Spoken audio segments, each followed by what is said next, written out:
Assalamualaikum warahmatullahi wabarakatuh. Izin pembenaran diri, nama saya Wisnu Mulyo Nugroho. Di sini saya ingin mempresentasikan materi globalisasi dan keislaman. Di sini ada pendahuluan. Yang pertama ada transformasi peradaban, modernisasi, industrialisasi, revolusi dan informasi. Yang kedua ada pendorong utama, kemajuan pesat teknologi, informasi maupun komunikasi, transportasi.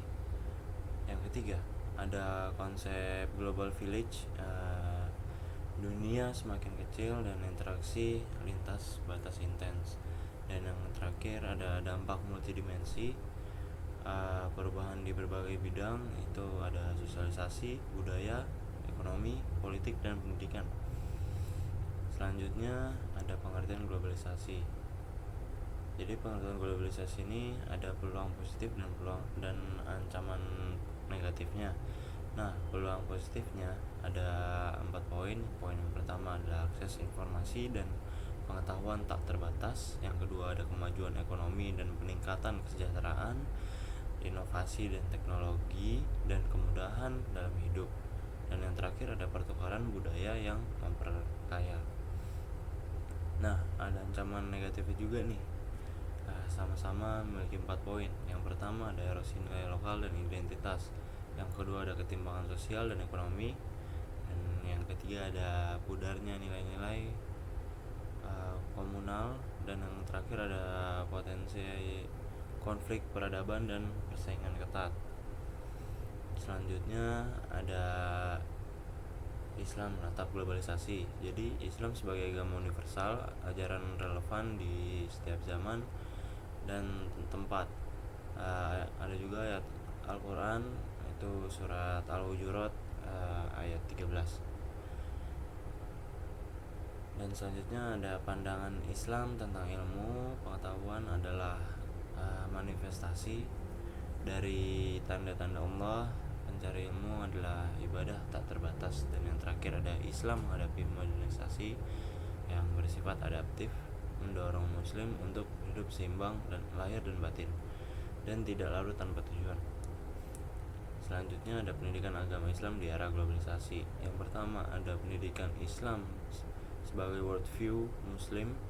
Pengetahuan bukan sekedar informasi, tapi membentuk pandangan hidup holistik. Yang kedua ada memberikan jawaban atas tantangan global, menghasilkan generasi yang berkarakter dan kompeten. Yang ketiga ada tuntutan globalisasi pada pendidikan, liberation, competition, sama knowledge. Nah, selanjutnya ada strategi pendidikan Islam menghadapi globalisasi. Ini ada mengintegrasikan iptek, ilmu teknologi dengan secara seimbang. Ada juga peningkatan infrastruktur, pemanfaatan teknologi digital untuk pembelajaran. Yang terakhir ada penguatan karakter dan modernisasi beragama, membentuk pribadi yang tangguh, toleran dan berakhlak mulia. Selanjutnya ada pendidikan Islam sebagai agen perubahan. Nah, menghasilkan individu yang beriman, berilmu, dan berkontribusi bagi kemaslahatan umat dan bangsa. Dengan strategi yang tepat, globalisasi dapat menjadi akselerator kemajuan.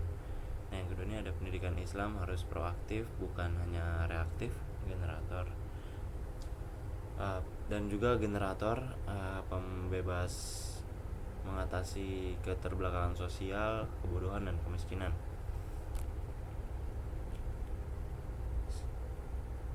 Dan ada selanjutnya ini ada kesimpulan.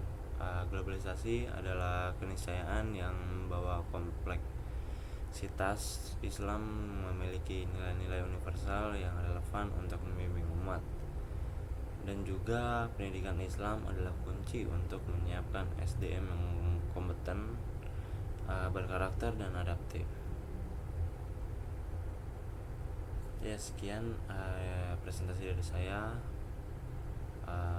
Kurang lebihnya bila ada salah kata, wassalamualaikum warahmatullahi wabarakatuh.